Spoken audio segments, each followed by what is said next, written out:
Hey everybody, thank you for joining us tonight for the April meeting of the IGDA Des Moines chapter. I am your co-chair, E.B. Updegraff. I'm here to get us started with a couple of things. Just reminders like we do every month. Number one, if you do not have an IGDA membership, get an IGDA membership. For just $60 a year, you get access to a whole host of great things to help you in your journey as a game developer. From knowledge, community, advocacy, great discounts on software conferences and more, as well as support. As always, being a part of IGDA, DSM, doesn't cost a thing, but being a part of the international chapter gets you access to a lot of resources. Beyond that, speaking of things that are going on at the local chapter, we have not only our monthly meetings that are going on every month on the third Tuesday, which you already know about because you are here with us during our monthly meeting, but also if you join our Slack or our Discord, which I will get you links up to right here. On our Slack and our Discord, we're having regular conversations and information for you that includes things like a monthly meeting where a bunch of members are getting together and making a game together. We also have weekly check-ins and more support from all of our members, so find us there, as well as a Minecraft server and other fun things that we're doing together. So we should be having in-person meetings soon, but while we're still online, Slack and Discord are the places to go to find us and connect with other developers. I am super excited for our presentation tonight. I'm going to go ahead and bring up Grace here and let Grace introduce themselves. They, them pronouns. I'm from Liminal Esports, and I wanted to start out today by asking you if you all would humor me for a few minutes. I want to actually start this conversation by giving part of a talk that I've given before, except that I gave this talk to a group of teachers and school administrators a while back. So that was the audience there. And then after that, I'll tell you a little bit about us over at Liminal Esports, and then finally wrap up with a bit more specifics about esports and education. We do a lot of different things, so we'll cover a lot of different areas there. Okay, so here we go. All right. So thanks for coming, everybody. I want to start by talking about something that's known as reading-based learning. That is, using reading to learn. It's a new concept. It has some issues, but there's a growing vocal minority that believes that reading can lead to learning. Now, I want to caution you that the book that I'm going to tell you about today is not a learning book, or even an example of what some people are calling readification. I have to describe this book as an entertainment book because it is not specifically designed for education. Most of you have probably not heard about this book before, and I wouldn't expect you to read it if you had, but bear with me here for a moment. So the book's name is Hamlet, and to be honest, it's not a great name. It was written by someone named William who spent way too much time reading and way too much time writing. And I'll spare you all the details of the plot since you're probably more interested in which educational standards it's aligned to. And to be honest, on its own, outside of the hands of a teacher, it's not aligned to any standards at all. It just kind of is what it is. It's a book. And it gets worse, unfortunately. The book has a lot of complex terminology. None of it is defined. I mean, it says unfold yourself here. Like, even I don't know what that means. The formatting can be confusing to children. There's no synopsis at the start. It doesn't explain what a dramatic work is. And what's worse is that the book actually often costs money. Yes, you have to pay for the book. And I know you're gonna use your school or your library funds to buy an entertainment book when you could be buying a learning book, like a good, solid encyclopedia set. It's a hard sell for most teachers. And it actually gets worse. There is some violence in this book. It's true. People die. And I know that for some of you, that's an instant disqualification. People cannot die in anything in a school. It also tackles hard subjects like mental illness and suicide that some high school students just aren't prepared to engage with. You will have complaints from parents. You will have complaints from your administrators. But look at these kids. You might see them as wasting their time frittering it away, reading an entertainment book, but I see the engagement on their faces. I see an opportunity for educators, and in the hands of the right people, creative teachers, librarians, after-school educators, that book can become a powerful learning tool. It will take work. It's hard because you will need to create new lesson plans, activities, rubrics. You're going to need to convince people. You have to convince these naysayers that entertainment books can be as exciting and as useful as the dictionaries that you have in your classrooms right now. But I think that this is too good of an opportunity to be missed.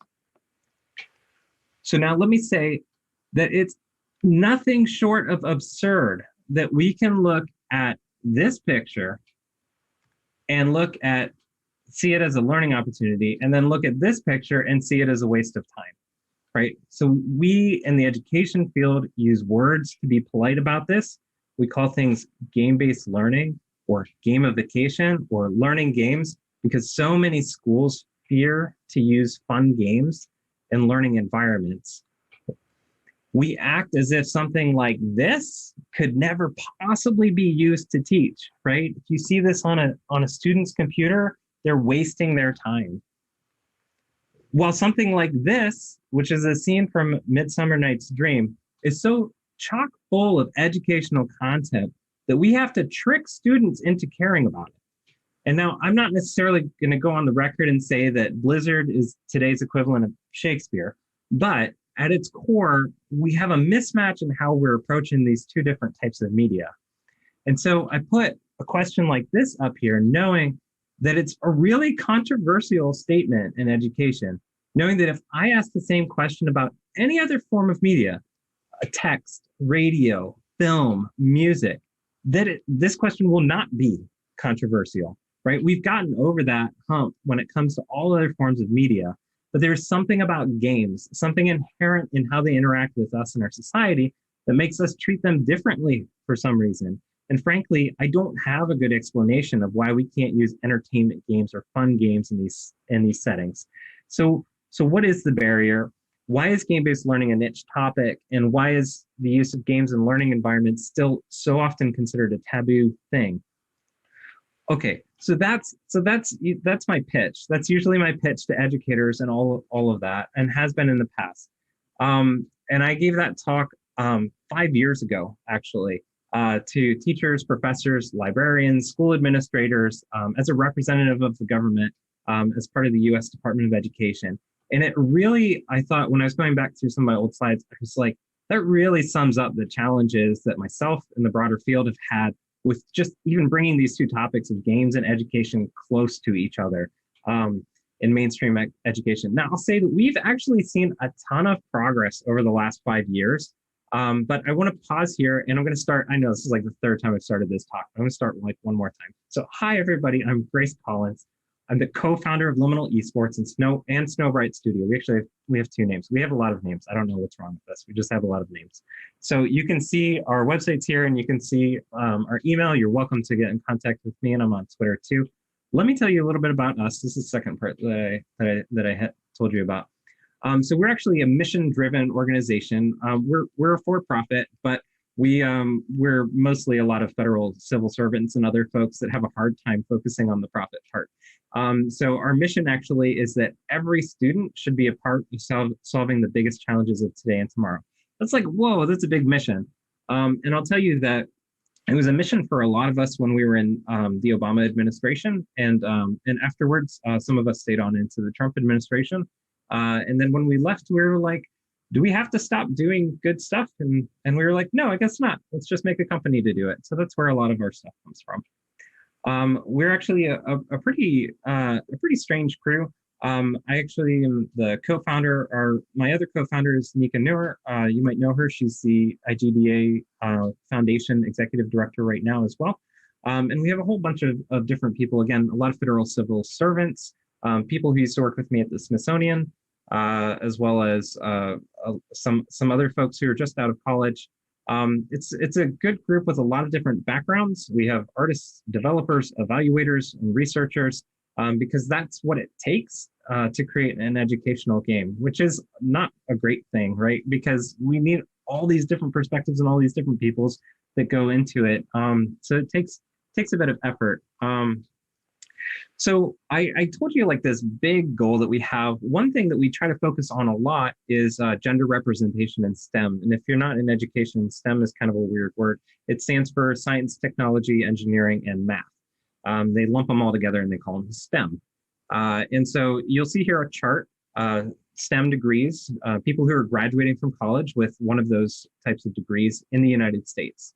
And if you asked anybody, like, is there, is it about parallel between women and men graduating with STEM degrees in the United States?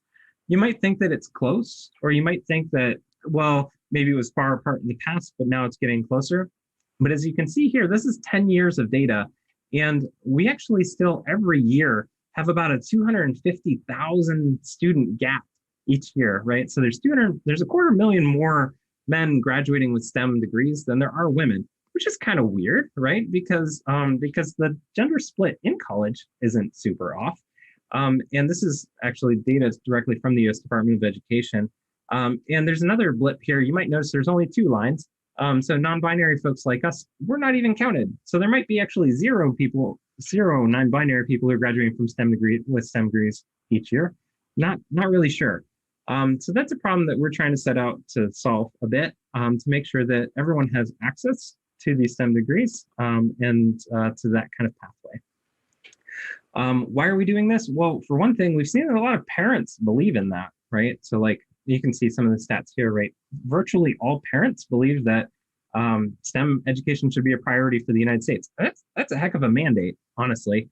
And then you'll also see this one down here at the bottom, right? That a lot of male students enjoy games, books, and other things that got them into STEM. And certainly I found that a lot of other gamers, like myself, have fallen into STEM because of their love for games and their passion for technology. So that's one way that we go about things. I mentioned that we actually have 2 different kind of like organizations under our little umbrella. The first one, Liminal Esports, really focuses on trying to tackle this problem from a research perspective and from an advocacy perspective. So we do that through a number of different ways. Many of them are not public, but a couple of them are, so I'll share those with you. One is that we just launched this website a little bit ago. It's called K12esportsnews.com. And it tracks news that's relevant to esports in education between kindergarten and 12th grade. We have this habit of finding problems and then trying to fix problems. We saw a problem. There was no place that was actually collecting information about esports in primary and secondary education. Or if there was information coming out about it, it was primarily focused through leagues or through gaming companies. Well, there's a conflict of interest there. So we actually created this site to track along with it. So that's one thing that we do that we're hoping elevates the education behind what people think about games in the classroom. Another thing that we've done, there's a lot of challenges to getting games like into the classroom, whether that's like physically bringing them in or like installing them or getting the hardware set up and all that sort of stuff. So we wrote and released a policy paper on how the government can support schools in doing that more safely and securely, right? So if you look through the Day One project, we wrote a policy memo for the Biden administration about how the Department of Education can better support educational technology security. Because a lot of teachers and administrators actually won't install games because they don't think that they're secure, or they have problems handling their firewalls, all sorts of different mundane details that prevent kids from actually tapping into that. So I'm not going to talk a whole lot about the liminal esports side because, like I said, a lot of our work falls kind of into this advocacy or outreach or education aspect. I'll talk a little bit about Snowbrite Studio, though.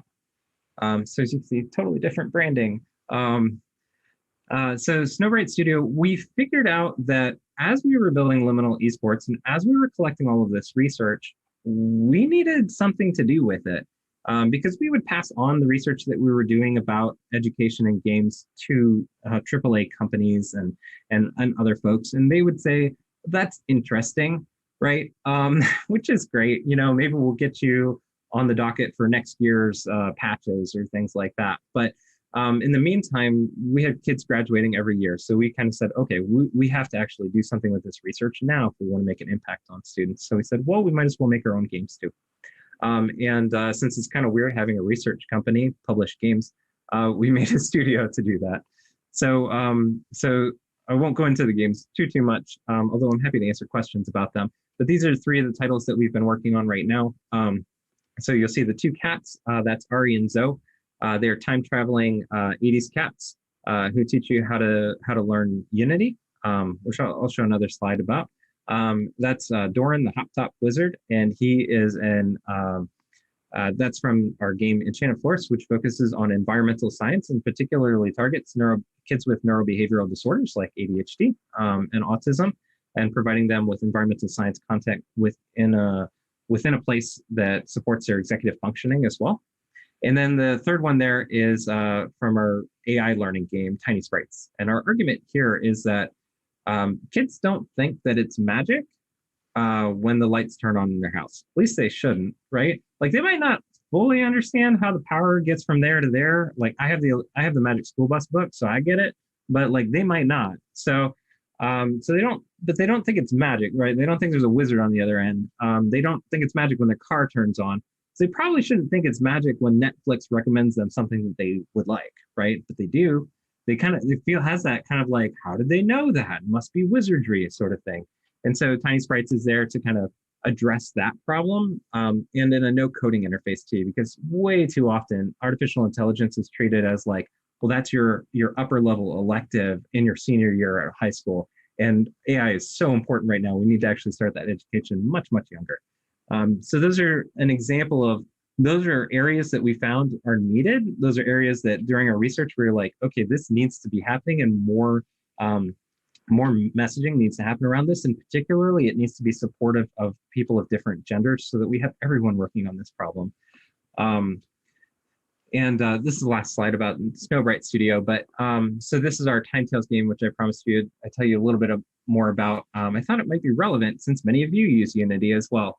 But what I found, I'm a former teacher, is that I would teach my 9th grade students Scratch. And they love Scratch, but they had been doing Scratch for like ever, right? So at 9th grade, they'd come in and they'd be like, not another Scratch class, please. And it was seen as kind of like babyish and all that sort of stuff. And okay, fine. So then in 10th grade, I would teach them Unity, and I would open up Unity and they would just be like, what is that? Like, you have summoned the devil. Like, come on. This is just a bunch of gray boxes here. It looks nothing like Scratch. And so I would just like kind of watch them drop out of the class, which was really sad to see, right? I'm like, okay, no longer a STEM major, no longer a STEM major, because I showed them Unity and it scared them, right? So there was no real bridge to get them from that one place to the other place. And so that's why we created Time Tales. So we had a successful Kickstarter last fall. The first episode of Time Tales will be coming out in July. And it's a series of time traveling games where it looks like a fake Unity interface, more or less. It's not, we're actually partnering with Unity on this. And it unveils different parts of the interface over time. So you don't get that immediately overload function. Instead, you say, oh, okay, let me just focus on what X and Y means first, right? And then you see different parts of it appear over time. Along the way, we accidentally, we made these characters because we believed in them. And Ari happens to be non-binary. And then we suddenly found out this is the first learning game that has a canonically non-binary character in it, which again is like, come on, people, it's 2021. So we're happy about that too. Just finding these little places for representation in games. Again, it's something that we never saw when we were growing up. We still ended up in the field, so that's great. But having more role models for folks helps too. All right, back to these guys. So I don't know if you remember these guys because it seems like a really long time ago. But I'm guessing that most of you can identify at least one person in this picture. So that's former President Barack Obama in the back. And then in the foreground, I'll give you props if you recognize him. That's former Secretary of Education John King. And so And then my boss, who's I worked for both Richard Culata and Joseph South, and they reported to John King. So that was like my boss's boss and then my boss's boss's boss. And they both cared a lot about games and they cared a lot about data. And they saw the US Department of Education as a civil rights agency, which it is. It was the US Department of Education was created to make sure that everyone had equal access to education. Sounds like a good thing, right? Well, around the end of the Obama administration, that was when we started making a bigger push around games and education. And it was thankfully and hopefully also the time when I was there. So why games and education? Whatever is going on with a kid when they're playing a game, my argument is and has always been that there is a lot of learning going on. Now, maybe that learning doesn't look immediately apparent, right? But at the very least, they're learning how to jump over a pit full of crocodiles, right? If anyone else has read that Ralph Koster book, I think he lays out a pretty convincing argument for it. But, there's a lot more going on there too. There's a lot more around teamwork, perseverance, and grit, as well as things like angles, and all kinds of other topics. So it makes sense for the Department of Education, I think, to take that seriously in the same way that we would take film or books or any other form of media seriously. And if that kind of learning can be better understood, better supported, better nurtured, then maybe we'd be able to connect with students in new ways and help some of the kids who had fallen through the cracks because maybe they weren't the most social or the best test takers, or maybe they had too much attitude, which was definitely me when I was in high school. But maybe games spoke to them in a different way. So that's a theory, at least. So why don't we start talking about esports in the government? Because that was the first. I admit I was the person who brought that up. I was like, these esports things, and they're like, sports, and I'm like, no, esports. You don't capitalize the S. So why did we start looking about esports in particular? As we were working on this games and education stuff, we started to hear more and more about esports scholarships, right? So esports scholarships in college started around 2014 with Robert Morris College. And at first it was just them, honestly. And then there are a couple other schools and then a couple more. And you can see this was, like I said, about 5 years ago. And you can see there were not so many. And then there was more, and then there was more, and then there was more. And kind of like there's this big boom of esports scholarships. And normally it takes a long time for higher education to catch up with itself. It takes a long time for a pattern to replicate across multiple universities. But here we were seeing things kind of rapidly coalesce around this esports topic. So it wasn't just in a particular city or region either. It was nationwide, really. So it made sense to look into it. And the reason, again, going back to the civil rights agency aspect of this, if esports are deciding which students got money for college, they're also deciding which students get accepted into college, deciding which faculty members and staff colleges hired, which buildings colleges get built. There's an opportunity there. There's a risk too, especially from a civil rights perspective. So at the time, I saw a lot of this. A lot of the marketing materials that we were seeing 5 years ago, and I think some of them have changed since then, but particularly when this started coming out, and demographics and all that sort of stuff, we saw the same thing kind of like over and over and over. And I don't know how to describe this other than saying that they were marketing to bros, right? Like somebody somewhere got the idea that like bros are who we need in this esports program. And I don't have a problem with bros. Some of my best friends are bros. But you expect that some people would be confused, right? If all of the things that said esports had like bros on them. And they're like, is it for me? Maybe not. So again, we actually looked into having a White House event and stuff, and we're like, okay, well, we have a White House event, like who's going to be on the invite list? And we looked down, and we're like, all of these people are coming from the same place. They all have the same background. Like, what is going on in this esports world? And then somebody said the thing that I hate the most. It's like my least favorite thing, which is maybe girls don't play games. I can't tell you how many times I've heard that. Girls do play games, right? Like plenty of girls play games. This is, if you don't know, this is the CLG Red, right? Professional all women esports team. But our question was like, I know that girls play games. I've met them, right? So where are they? Why aren't they showing up on these lists? Why aren't they on the esports scholarship list? Why aren't they on the esports teams? Why aren't they on the esports marketing, right? Maybe it doesn't trickle down, right? Like that's the next thing. It's like, well, it's a pipeline problem then. No, lots of girls play games, right? Not just at the professional level are either, right? So this is from the Entertainment Software Association. They release annual numbers about gender diversity and other things in games. And as you can see, it's about a 50-50 split, right? So there are plenty of women playing games too. So why aren't they showing up on the esports teams? Why aren't they showing up in colleges in particular?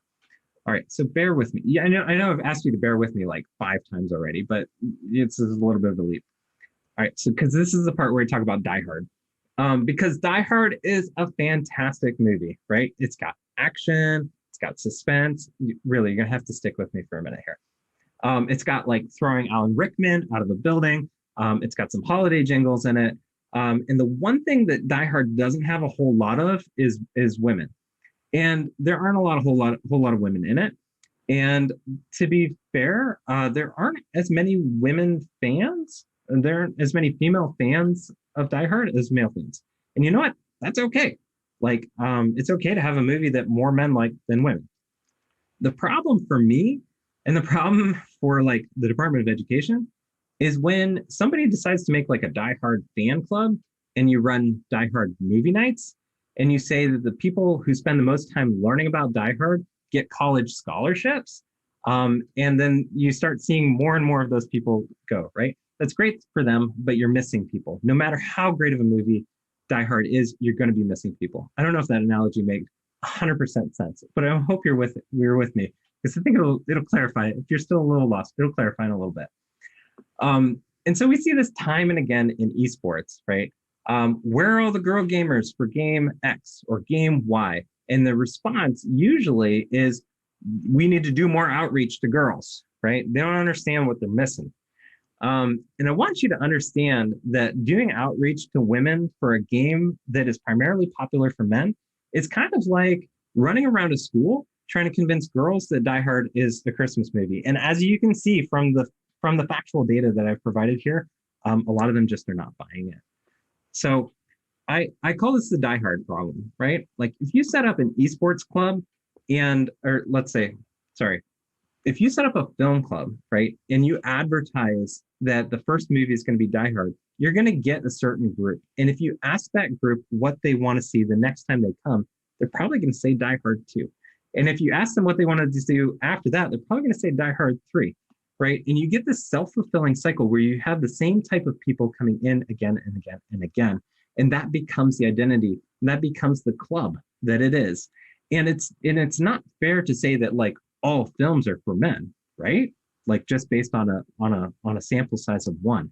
But it is fair to say that Die Hard was marketed towards men by a very well-funded and professional marketing team, the same kinds of marketing teams that market games to kids, right? So this is the part where I say I made the exact same mistake that I just pointed out and tried to start a Die Hard club myself. So I was really excited when I left the Department of Education during the first part of the Trump administration, and I moved out to Cleveland, Ohio, started working at a beautiful independent all-girls school out here named Hathaway Brown. It's consistently ranked one of the best all-girls schools in Ohio, and number 1 or 2 best independent schools. It's got a ton of innovative programs, passionate faculty members, awesome CIO. It was a perfect place for me, right? It was like a perfect place to try doing esports in schools. Everything was set up, and I came in, and I'm like literally the expert on esports in education. I brought it up, right? Like I was the first one to mention it. That makes me the expert, I think. So I came in, and I was like, you have everything here needed for this. This is going to be amazing. Everybody says it's a pipeline problem, but I know that girls play games. Let's do this. And so we did. I set up some. I put up all my Die Hard flyers, right? And I said, like, we're going to start an esports club, and I tried to do everything by the book. And so we of course we're going to play League of Legends, right? Because that's what everybody was playing, especially 3 years ago. And we had 400 girls and gender diverse students in the upper school, and out of 400 of them, two showed up for the club, only two. And it was a disaster, right? And like everybody was like, "You've been talking about this since you got here, and you got like two students. One of them's heard of the game, and the other one's like, I'm just here for the chips, right?" Um, and so then I hear, of course, the what I told you is my least favorite thing to hear, which is, well, maybe girls just don't play games. I'm like, no, they do. I swear they do. Don't take my bad event planning as an implication that girls don't play games. I taught game design and computer science at that school, and I can tell you firsthand how passionate those girls are. So why didn't they show up? Why didn't they show up for my Die Hard movie night? I think you already know the answer, right? So I hit the reset button and I spent a few months retooling everything. And I came up with the idea of playing not just one game, but actually focusing on multiple games. And the reasoning is that, and you're going to be like, oh, different kids like different games, right? So if I focus only on one game, particularly one game that is heavily marketed towards one type of kid, well, guess what? I'm only getting one type of student to show up. And that student didn't really exist at an all-girls school, as I found out. So if I focus on three, then I start getting more people in the door, not just along gender lines either, but just different types of players, right? People who like to engage in different types of game play. And if I tie all three together and make a season out of it, I had something that starts to look like a team. So you'll see from some of these poorly fonted stats here that you can probably barely read, that from one pretty large study, only about 7% of first-person shooter players identify as female, 10% of MOBA players, and only 2% of sports games, right? So now again, non-binary people don't exist in this. We apparently don't play games, but you can see, just like if you come into a school and you say, well, we're going to play Madden today, well, guess what? Statistically speaking, you're going to end up with a team full of boys. Maybe that's what you want, but again, when you start passing out scholarship money for it, it becomes a problem. So like I said, I retooled it, and in about a week after retooling the thing and the esports league and adding 3 different games, I had 10 students sign up. So like clearly they were ready to play games. I just had to give them something that made sense to them.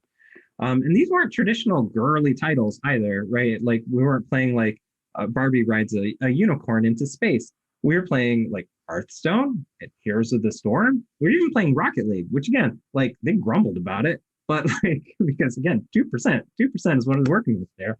But we played it, and they liked it okay. They didn't ask for it again next year, but they liked it okay. So there were a few students who were interested enough in each to actually field a team. And by the next year, we instantly hit our cap. So we actually had a cap of 20 people on the team. And the next year we were at max capacity already. So this is a picture of the championship game that we hosted that first season. I was hoping to get like one educational story out of this. If you can't tell, I'm kind of a story kind of person. And so I was hoping like for this esports program to change just one student, or to make a difference to one person. But in the end, it actually changed, and I'm not exaggerating. It changed every single student who played on that team that first year. Every single student had a story to tell at the end of it about friendship, about falling in love with computer science, about advocacy. They cared, and esports helped them get there. And it wasn't even that much esports. We played like 6 games that year, but they cared, and it gave them an identity. So at this championship game, we were awful, by the way. I was an awful coach. Like we won almost no games, but that first year we like won the last game. It was like really exciting. It was like the worst Heroes of the Storm game that you have ever seen, and they won in the last minute, and they were so excited. I'm so proud of them. Could have gone either way, but they won. So this championship game did not feature our team, but 2 other teams came in, and they came from completely different areas in Ohio. One very rural, one very urban. And I expected the students to show up and be excited. What I didn't expect were the parents to show up and be excited.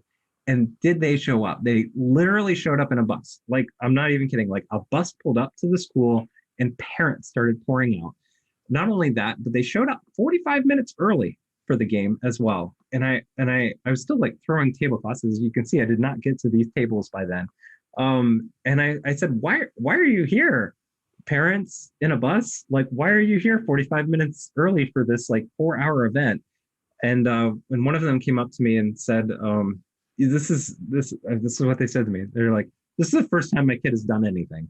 Like my kid never did choir, never did clubs, never did sports, never brought home a trophy. And he's been talking to me about this esports thing. And now he said that they want to put him up on a stage for it, right? And so like I'm here, like I'm here for my kid. They had found their place through that. Um, so it's bittersweet though, right? Because we were the first ever to do this at an all-girls school. That's 2019, right? It took me and this craziness to come to this school and set it up. It took all the way until 2019 for somebody to do this.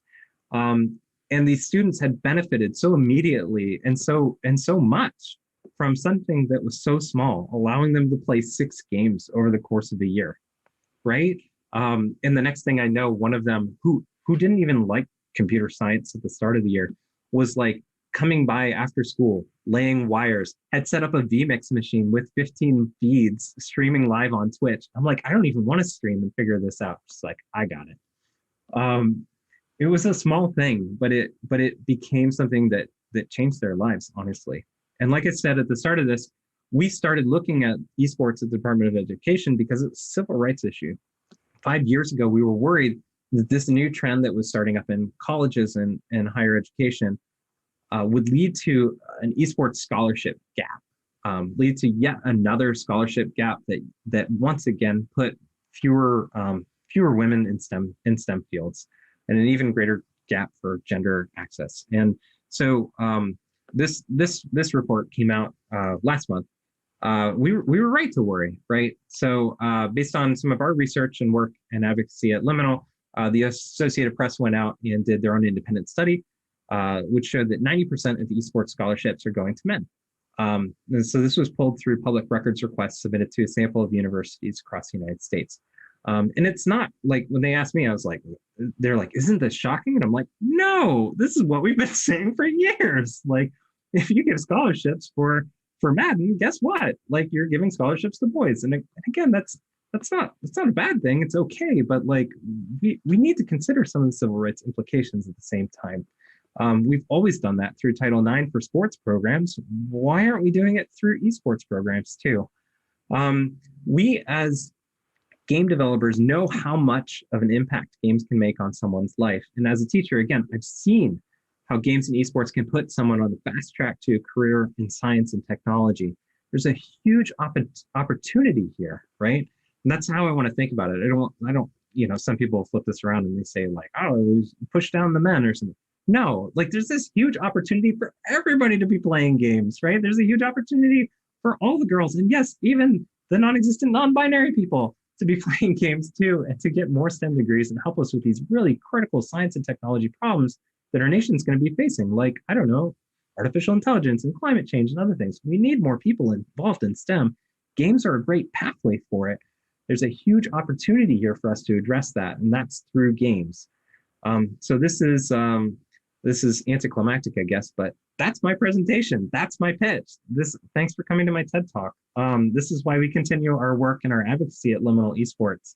And this is why we show up when we can to say these things to other people, particularly game developers, because when you're making stuff, you can help change some of this too. So happy to take questions, but that's all the slides that I had. Thank you so much. And everybody who's listening on YouTube right now, or feel free to put it up in Slack. If you have any questions, just let us know and I will pass them along. I'm just wondering if someone's developing a game and they do want to have more representation in it, and perhaps by putting characters in or themes in that may not be something that they have personal experience with, but they do believe that the representation is necessary. What advice would you give them to make their game more representative of sort of the spectrum of genders or race or things like that? Yeah, that's a hard first question. So Sorry, thank you. it's a big first Uh, question. yeah, no, I mean it's hard, right? They say like to go back to the book analogy, they say write what you know, right? Mhm. Like and often you don't know that. So the only way that you can add in that kind of representation is by talking with and meeting with and hanging out with and learning more about that piece, right? And they're just and I think that's why, honestly, I think that's why there's sometimes so little representation in games is because that takes time and it takes relationship building and it's a lot easier sometimes to sit down and tell your life story through your game as opposed to work with someone else. I remember one of the projects that I'm proud of is that we were able to secure federal funding through another company that I worked at to create a game that tracked the ancestral Puebloan peoples of Mesa Verde, which is just this ancient culture with people who are still there and living now, and they're actually using this language that is endangered. So I think there's about 500 people who still know this language, right? So this language is may disappear. And we pitched doing a game that goes through the history and the culture, as well as integrating the actual language into the game so that, like this language will live on, right? Like in a game, right? I think I mentioned briefly, I used to work at the Smithsonian, and so there's a lot of museum mindedness that I try to bring sometimes. And it's like we have the opportunity to preserve some of that. We have to do it in a culturally responsive way, right? And the reason why so few of these grants happen sometimes and so few of these contracts is because you have to build a relationship with the communities, right? You can't just come in and say, hey, you're so neat, we're going to make a game about you, because that feels really awful, right? It's very colonialist. And so we had to spend months and months and months working with experts in the field and speaking through liaisons and talking to other folks to get actual feedback and get their actual voices involved in these sorts of things. So I don't know if there is an easy way outside of, like, again, expanding yourself as a human being and meeting more people, which is always a good thing. I highly recommend it. But the one thing I would say is that it does matter. It matters a whole heck of a lot. We see that often so going back to the research, girls, and again, there's very little research on non-binary folks in STEM, but for girls in particular in STEM, the biggest moment of their lives comes between the ages of 13 and 16. That's when they start picking up on the gendered representations in STEM and science, and they start seeing this is not for me. And you can watch it, like anecdotally, you'll see this and that, but you can watch it statistically and say, this is where they're falling out. Right here, right at this year in their life, they're like, I'm not going to survive in that. I need to get out. And the biggest antidote to that, and again, this is like right backed up research, the biggest antidote to that, role models. Just being able to see yourself in that position and say, oh, well, maybe there is something for me, right? Not seeing the billboard that has scientists and it's only, like the 60-year-old white guy with the big floofy hair. It's like being able to see more types of people. It doesn't even necessarily have to look exactly like you, right? But just seeing that it's welcoming to lots of different kinds of people. So representation in any type of story, I think, really tremendously speaks to people from across different demographics. I don't think it's like pandering here sometimes, right? Like, no, you're actually reflecting more what the world is by adding in that kind of diversity to it. And I wouldn't worry about like trying to make sure that you check off like all the boxes either. I think showing that you've taken an intentional step forward by including multiple people and building relationships and providing meaningful stories, it's going to, guess what, make your story and your game a lot better just on the surface of it, even setting everything else aside. For sure. I think it's really interesting to have the representational approach because so often I think when we talk about how different genders play games, a lot of it comes down to game mechanics or things like that when really representation is so rarely talked about and is such a huge part of it. So I really love that approach to it. And I think along the lines of one of the questions that we have in the YouTube channel, what is the connection that you see between gaming and STEM? How does one lead into the other? Yeah, it's interesting. There's actually a whole there's a whole world of educational research around something called interest-based learning, which branches off into project-based learning and other sorts of dash-based learnings. And game-based learning kind of fits in that penumbra.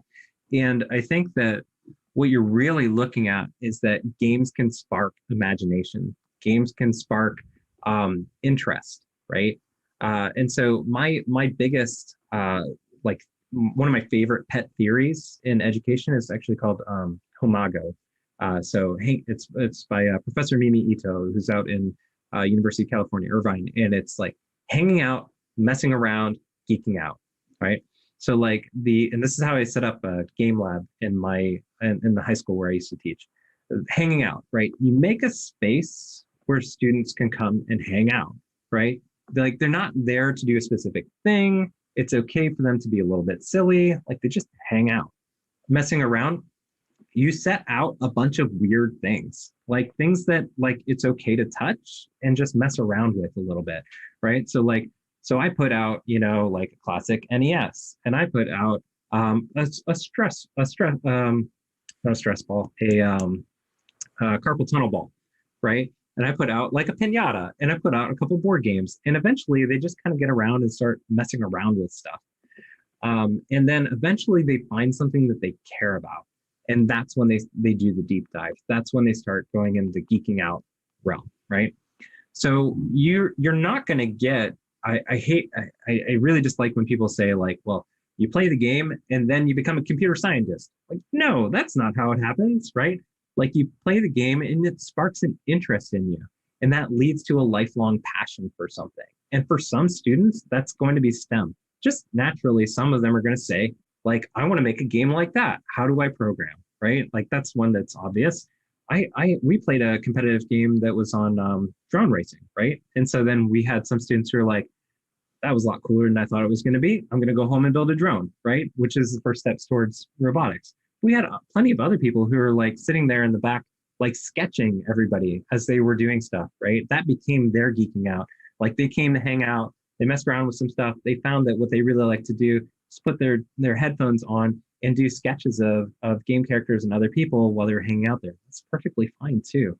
I think the biggest thing though is respecting the students as individuals who have interests that they can guide themselves and providing them the opportunities to go on that path. And again, some of them are just naturally going to fall. You have so much tech around. Some of them are just going to naturally fall into it. Again, I did not expect anybody to be like clipping wires and taping them to the carpet, but that's what they wanted to do. Because I said, I don't want to bother with Twitch streaming. And they're like, no, this is going on Twitch. I'm like, fine, do it yourself.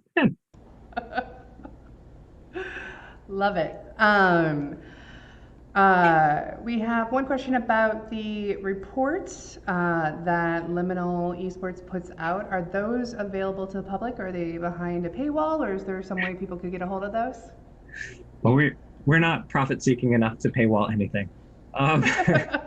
Maybe we should. We'll look into that. They might be paywalled next week. But no. I would say we're trying our best right now. It's been a soft launch for K-12 esports news, but you'll see we're improving that pretty rapidly. So we're trying to aggregate stuff as it comes out there. When it comes to the policy paper that I mentioned, that is available there. It's up on the dayoneproject.org.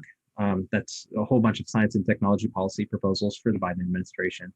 And we have some other gender and STEM and esports reports, and those were developed internally. Those have not been released. We're probably not going to release them, but we're happy to talk to you all if we do. We have passed them on to certain AAA publishers to encourage them to improve how they're doing representation in their games and other sorts of things like that. But yeah. And we also, so that's some of the stuff that we do. But we'll paywall it. Don't worry. We'll figure out a way. Any more questions on YouTube? And I'm going to ask that, and then I'm going to wait a few seconds because there's a bit of latency between when I ask that and when everybody gets to see it. And you can always tweet at us too. So if you're like, hey, I'm wondering about like this research report, or is there any research out on this? If you tweet at us about that, we'll try and rustle something up and get it for you. I don't know if we just sign ourselves up as a library, but we do that sometimes too. Fantastic. Well, I'm not seeing any other questions come in, so I think for now we'll call an end to it and say thank you so much. This was an incredible presentation and giving us a lot to think about. And for anyone who has any follow-up questions, like Grace said, you can tweet at them. I have a handle for Grace, and I know on Grace's Twitter, they have links to Liminal Esports and other accounts. So put your questions there, but otherwise we're going to call it a night. Thank you so much. Yeah, thanks so much, and so glad to be out here and being able to talk to folks. We're super curious in your games and stuff too.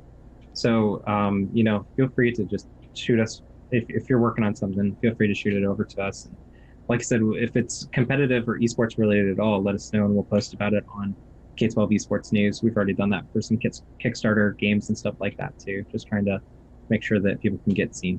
So. All right. Thank you.